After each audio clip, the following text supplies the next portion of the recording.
আসসালামু আলাইকুম সুপ্রিয় শিক্ষার্থীরা, আশা করি তোমরা সকলে ভালো আছো। তো আজকে তোমাদের সামনে আমি আবার হাজির হয়েছি নতুন একটা বিষয়ে তোমাদেরকে কিছু পরামর্শ দেওয়ার জন্য। তো তোমরা অবশ্যই জানো যে সুস্থ দেহে সুস্থ মন বিরাজ করে। অবশ্যই একজন মানুষ মানসিকভাবে সুস্থ থাকার জন্য আগে তার শারীরিকভাবেও কি থাকতে হবে, ফিট থাকতে হবে, কাজের জন্য উপযোগী করে নিজের শরীরকে গঠন করতে হবে। তো এই জন্য আমাদের যেটা সবচেয়ে বেশি প্রয়োজন হয় সেটা হচ্ছে সঠিক একটা লাইফস্টাইল মেনটেন করা এবং নিয়মিত শরীর চর্চা করা। তো আজকে আমরা শরীর চর্চার বিষয়ে শিক্ষার্থীর শরীর চর্চার বিষয়ে কি কি সচেতনতা দরকার সেই বিষয়ে তোমার সাথে আলাপ করব। প্রথমত, ইসলাম ধর্মের মধ্যে শরীর চর্চার বিষয়টাকে খুব গুরুত্ব সহকারে দেখা হয়েছে। যেমন যদি আমরা পবিত্র কোরআন মাজিদের দিকে লক্ষ্য করি, তাহলে পবিত্র কোরআন মাজিদে বলা হয়েছে ইন্না খায়রা মান ইসতা'জারতা কওয়িয়ুল আমিন। এই আয়াতাংশের মধ্যে মহান আল্লাহ তাআলা নবী আলাইহিস সালামের বক্তব্য তুলে ধরেছেন যে নিশ্চয়ই সেই মানুষটি উত্তম যে শক্তিশালী এবং বিশ্বস্ত। এবং ইসলাম ধর্মের যে কাজগুলো রয়েছে এবং ইসলামের জন্য যে জিহাদ করার দরকার রয়েছে এবং সমাজের যে কোনো বিপদ আপদে এগিয়ে যাওয়ার জন্য যে ফিজিক্যাল স্টেবিলিটি দরকার, এই জন্য শরীরচর্চার গুরুত্ব অপরিসীম। সুতরাং যারা শিক্ষার্থীগণ আছেন তাদের প্রত্যেকের দরকার হবে নিয়মিত শরীরচর্চা করা, যাতে তার শরীরটা কাজের জন্য উপযোগী থাকে, তার শরীরে শক্তি বৃদ্ধি হয় এবং তার শারীরিক যে মেটাবলিজম আছে বা পরিপাকতন্ত্রের যে বিষয়গুলো আছে এবং শারীরিক সক্ষমতার যে বিষয়গুলো আছে এগুলো যাতে দিন দিন উন্নত হয়, সেজন্য তাদের দরকার হোক প্রতিদিন নিয়মিত করে তার শারীরিক চাহিদা অনুযায়ী শরীরচর্চা করা।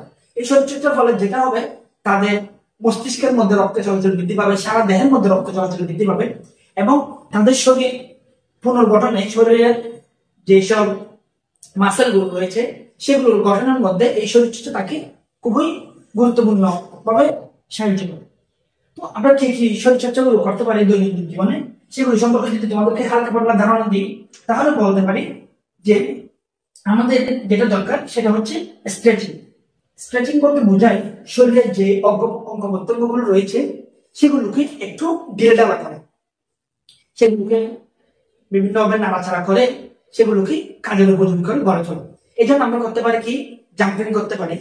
আমরা শরীরের অঙ্গ প্রত্যঙ্গ গুলোকে বিভিন্ন ভাবে নড়াচড়া করি, যেভাবে আমাদের বিভিন্ন হেলথ ট্রেনাররা দেখাই বিভিন্ন ভিডিও টিউটোরিয়াল গুলোর মধ্যে, ওগুলো দেখে আমরা শিখতে পারি কিভাবে আমরা শরীরকে স্ট্রেচিং করি। এরপরে যেটা আছে সেটা হয় কি, শরীরের মাসেল গুলোকে গ্রো করা বা শরীরের মাসেল গুলোকে স্ট্রং করা।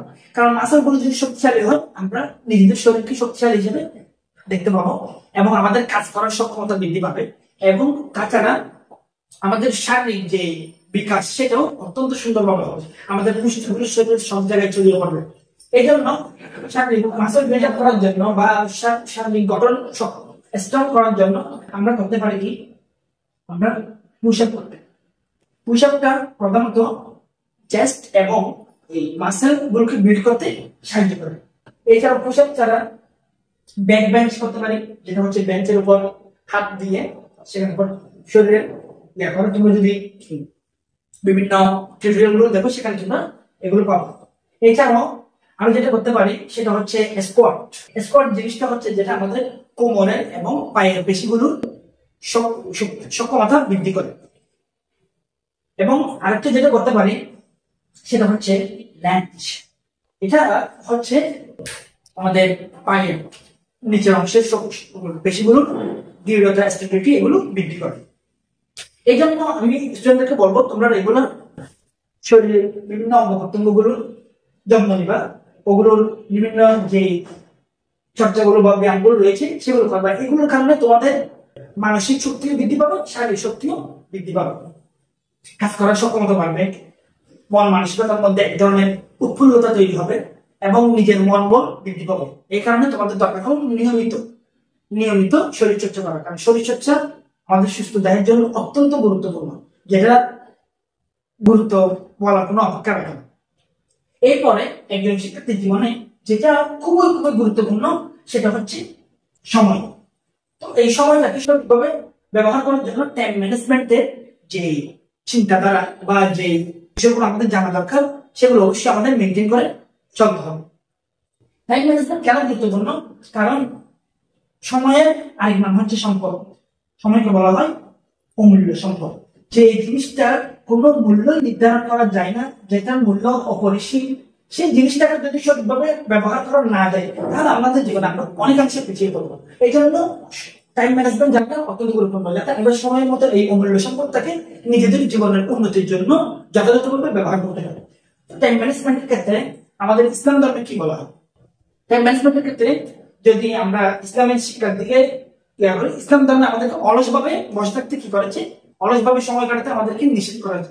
যেমন রাসূলুল্লাহ আলাইহি ওয়াসাল্লামের শিখিয়ে দেওয়া একটি দোয়া রয়েছে, যেখানে মধ্যে রাসূলুল্লাহ আলাইহি ওয়াসাল্লাম অলসতা থেকে বাঁচার জন্য মহান আল্লাহর কাছে প্রার্থনা করতে বলেছে আমাদেরকে। আল্লাহুম্মা ইন্নী আউযু মিনাল হামমি ওয়াল হুজনি ওয়া আউযু মিনাল আজজি ওয়াল কাসলি। এই যে দোয়াটা রয়েছে, ওই দোয়াটার মধ্যে রাসূলুল্লাহ আলাইহি ওয়াসাল্লাম অলসতা থেকে পানা পাওয়ার জন্য মহান আল্লাহর কাছে আমাদেরকে প্রার্থনা করতে বলেছে। এবং এছাড়াও রাসূলুল্লাহ আলাইহি ওয়াসাল্লাম আরো বলেছেন যে একজন মুমিনের জীবনের সৌন্দর্য হলো অনর্থক কাজকর্ম এবং কথাবার্তা থেকে নিজের জীবনকে পরিশুদ্ধ রাখা। এটাই একজন মুমিনের জীবনের সৌন্দর্য। এটা রাসূলুল্লাহ আলাইহি ওয়াসাল্লামের হাদিসে বলতে হয়েছে। তো অনর্থক কাজ এবং কথাবার্তা থেকে বেঁচে থাকার মাধ্যমে তো আমরা নিজেদের সময়টাকে যথাযথ কাজের মধ্যে ব্যয় করতে পারি। যদি অনর্থক কাজে ব্যয় করি তখন আমাদের সময়টা অনর্থকভাবে নষ্ট হবে। এই কারণে একজন শিক্ষার্থীর অবশ্যই দরকার হবে নিজেদের ডেইলি লাইফটা কিভাবে যথাযথ কাজের মধ্যে ব্যয় করা যায় সেজন্য একটি ডেইলি রুটিন মেনটেন করা। এই ডেইলি রুটিনটার মধ্যে সে যাবতীয় যেসব প্রোডাক্টিভ কাজগুলো রয়েছে সেগুলোর সমন্বয় সাধন করবে। সেই যেমন তার প্রতিদিনের যে প্রার্থনা বা নামাজ, রোজা, নামাজের যে সময়, সেই সময় সে যথাযথভাবে নামাজ আদায় করবে। এর কারণে হবে কি, তার যে স্পিরিচুয়াল বা আধ্যাত্মিক যে উন্নতি সেটা সে লাভ করবে।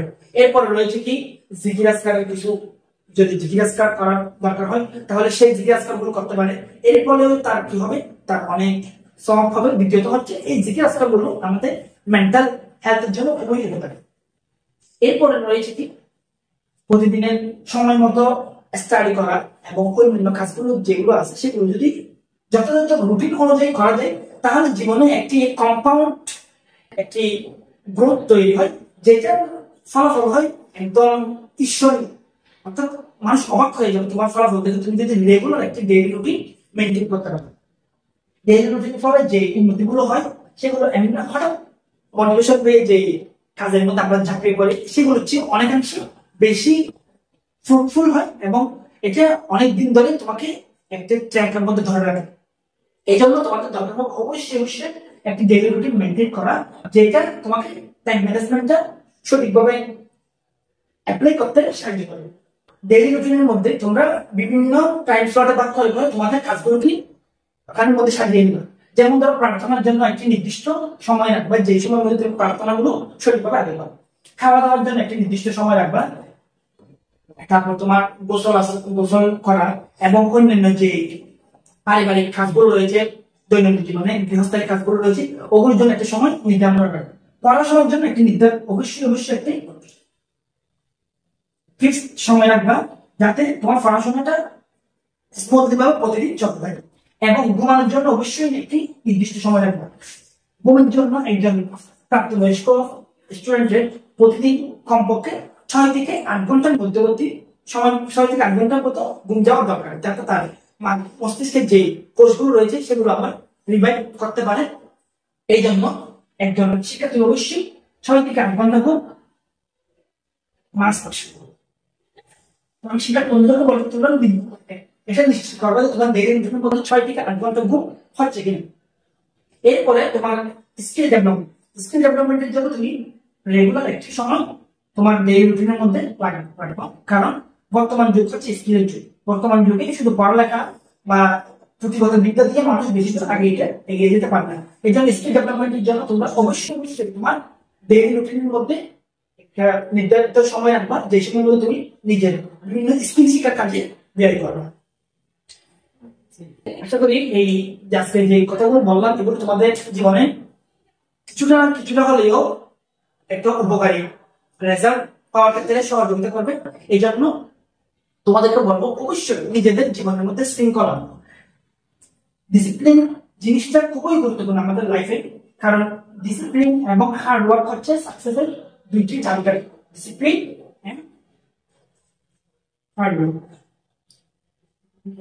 এই ডিসিপ্লিন এবং হার্ড ওয়ার্কের যদি তোমরা সমন্বয় ঘটাতে পারো নিজেদের জীবনের মধ্যে, তাহলে সফলতাটা তোমাদের অত্যন্ত সহজভাবেই তোমাদের কাছে ধরা দেবে। এই জন্য শিক্ষার্থী ভাইদেরকে বলবো নিজেদের জীবনের মধ্যে শৃঙ্খলা আনো, নিজেদের জীবনটাকে আরো গুছিয়ে নাও এবং নিয়মিত তোমার শরীর এবং মানসিক স্বাস্থ্যের প্রতি সচেতন হও, যাতে তোমাদের লাইফের ট্র্যাক থেকে তোমরা বিচ্ছিন্ন হয়ে না করো।